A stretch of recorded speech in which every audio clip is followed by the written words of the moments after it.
All right, here I am. There's a rafter right here behind me, and you can see that this rafter is completely broken. It's the worst one I've ever seen. If you got a broken rafter, this is also a homeowner did all this. This was not done by a professional, I can just tell. So, but anyway, if you got something similar to this and you need to get it fixed, go ahead and stick with me. And you would know I've got the worst looking rafter I've ever seen in my life, and it's a 2x4, which makes it even worse because these roofing nails have actually come through halfway through the 2x4, and now I can't just push the wood back up. You're gonna have to stick around to see how I fix this. And on top of that being broken, there's no ceiling joists, you would know. So here I've got 2 ceiling joists that I've added in, and I got another video on how to put in ceiling joist. But basically what I'm gonna do is I'm throwing in these 2 ceiling joists in right here, and I'll get a better video of all this going down and see that broken rafters right in the middle. Right there's the broken one. There's the 2 ceiling joists that I have. The ones they had before were flat like that, just laying flat, and that is not structurally sound. Do it like this, like I have here, these 2. That's how you do a ceiling joist. Check out my other video. And there's the ceiling that I fixed right up over there. Got a couple of framing videos, but let's see how I'm gonna get those nails out from inside there. Is the first thing I'm gonna try and do, and I'm gonna use a Sawzall. So stick with.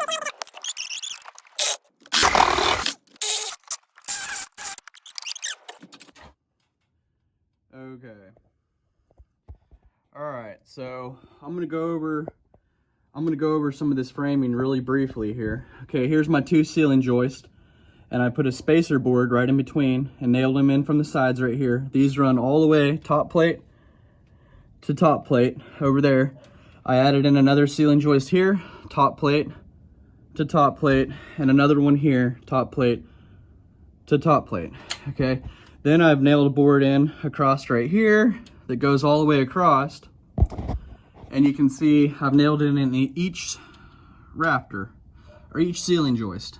And these are just 2x4 ceiling joists. You can do 2x6s. They've used 2x4s on everything, and I'm just matching what they have. Actually, they didn't even have any. So here's the first ones that this house has ever had right here. Anyway, this board runs across right here, and I've got the jack right there sitting on a chalk of wood, just a 2x4 piece, and that gives it a slight angle, the jack a slight angle, so that it's on that rafter.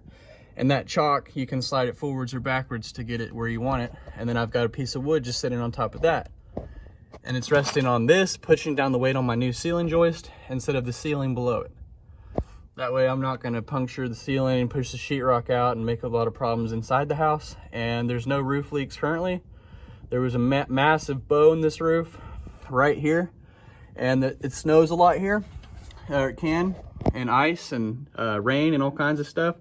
So I need to push that up so that stuff doesn't collect there. I also need to brace all this up. So I'm going to brace this one, and this one, and I'm going to push and jack that one up right now. So let's see now. You can see it's nailed there, it's nailed here, and it's not nailed here. But I have a screw that started right there, if you can see it. And it's already started to go up in there once this gets jacked up, 12 inch. I do this easier with a jack that works. Okay. Okay, I gotta hold this screw in so that I can keep jacking it. No way, y'all. It's so hard and painful laying here like this, and you can't help but laugh.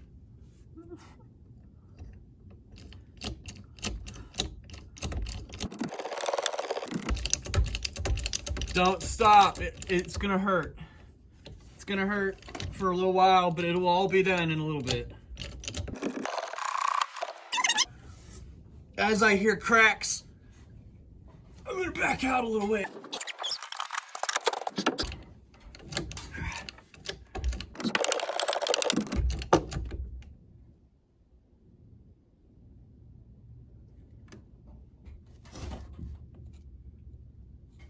Okay, do you see how this board's closing the gap? We're getting really close now. My arm is killing me.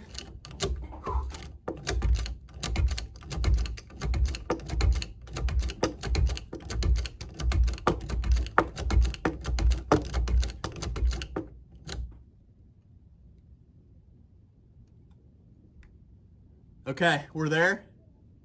It is completely at max where it needs to be. And I'm gonna toss this screw in.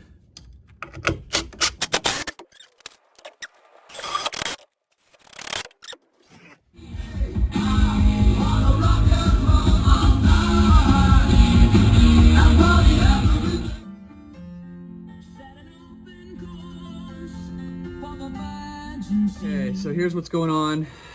The video was way too long, it was about an hour long. So what I'm gonna do from here is I'm gonna explain. I've got this jacked up and I've removed the jack. But before I moved the jack, it was sitting right over there where you saw me jacking it up. I removed that jack and I put this rat run that's called.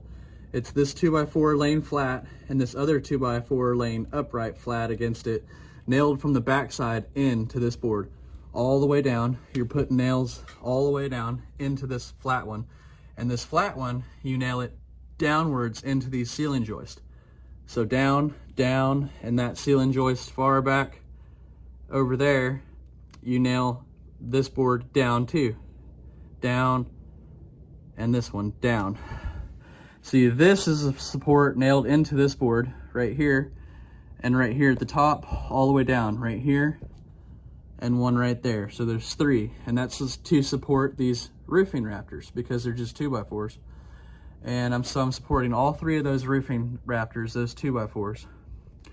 These ceiling joists are nailed in to the roofing rafters. Those are nailed together there. Those are nailed together right there. And remember, there's two there, one on each sides of that rafter, both nailed in, squeezing it in between, that one. And then there's another one way back over there, nailed to that rafter, running across to the top plates. Like we discussed before, these ceiling joists, this one, and that one back there, all go through and rest on the top plate. I've got these not only resting on the top plates, but I've got them nailed into, see, nailed into these walls. These are the studs for the walls going down into my room. And I'm gonna take you over closer to this middle section. That whole middle section, there's a lot going on, right? All in right here and right up in there. So I'm gonna take you over there just in a second, but I think that's everything. I think I covered everything, how these ceiling joists, this rat run, and these braces going up, 1, 2, and 3.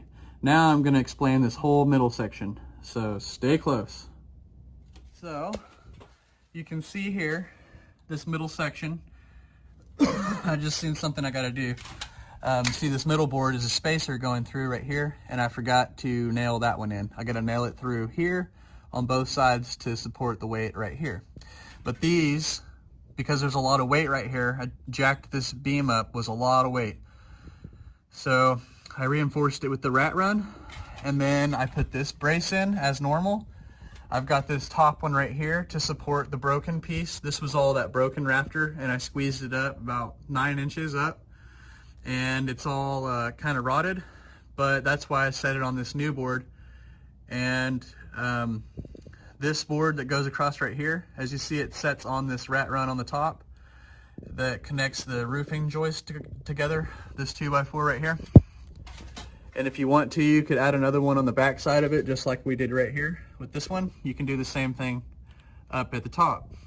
And then you can run a 2x4 from here, from this point all the way down and resting on there. On both sides, resting on both sides, and run a 2x4 in the middle, okay, if you want to. This is a very small section, only 8-foot section, so I'm not gonna do that on this project. But if you have a bigger area, you want to use 2x6s right here, and also one in the middle, and then run your 2x6 rafters up, you know, on both sides, and you could even bolt them together, right there, there, and there, bolted all together. You could do it, you know, different ways. There's multiple ways to do this. This is how I'm doing it to give you an idea. I renovate old houses just by myself and fix problems like this one at a time. So if you like that kind of stuff, go ahead and subscribe to my channel. Like this video if it's helpful in any way, and look up here. It's because this rafter at the back was not connected to anything. If you remember, it was hanging down like this far.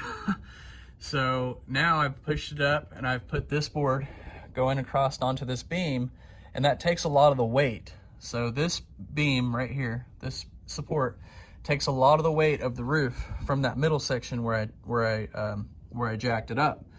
And this one does the same thing. This one takes a lot of weight as well, where I jacked it up right here. So these two are acting as to spread the weight more evenly across this beam and get the weight more on the edges. Like over here, a lot of the weight is on that rafter on the top plate on the edge of the house.